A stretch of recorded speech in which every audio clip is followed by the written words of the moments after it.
a speech. This is a survivor account from Cyclone Nargis, which hit Myanmar in 2008. For those of you that helped Hayley with the school talks, you may have already heard this, but it's important to keep these voices in mind, the voices that don't get on the news. This is the account.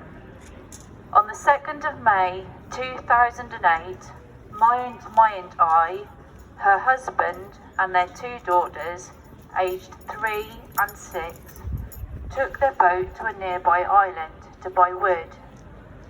The family lived from selling the timber in Bogale and other towns. The family planned to sleep in the boat. They saw nothing unusual in the wind, which gathered steadily through the afternoon. But by 9 p.m. it had reached a force so frightening that they abandoned the small craft for the shore and scuttled into the first house they could find. Some 25 others were already cowering there. As the cyclone approached, it drove massive waves up the vast tidal rivers that drain from the Irrawaddy Delta into the Indian Ocean. The floodwater surged over the island where Myint I's family were marooned, tearing the house from its stilt legs and driving its collapsing structure into a nearby haystack. I couldn't see anything. All I know is that people were grabbing the haystack and trying to hold on to each other as the water pulled at us. My husband and I held hands, and we each held one of our children. Cast into the water, the couple grabbed the branches of a tree, only to be swallowed up by the drifting haystack. Myint I lost her husband's hand forever.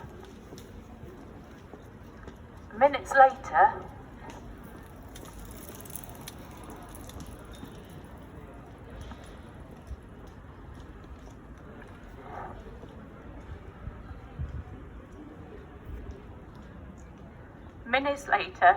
she says the realisation crept over her that she was also losing the grip from her 3-year-old daughter, who was still in her grasp.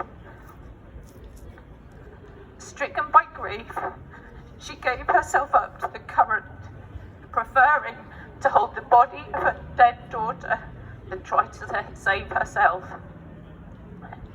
Although I knew that my little daughter was dead, I told myself I would never let her go.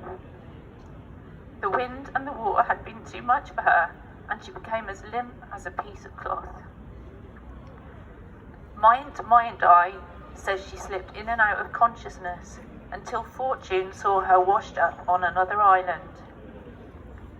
Bits of wood were piling on top of me, and I was stuck beneath them. I struggled to get out and realised I had to let go of my child. I tried to grab her again, but could only find her leg. Then as another wave hit us, and because her body was so slippery, I lost her. I would ask that at the moments where we're exhausted, at the moments where we feel that we don't have the courage to do things outside of our comfort zone, that we really keep in mind the voices that won't ever be heard.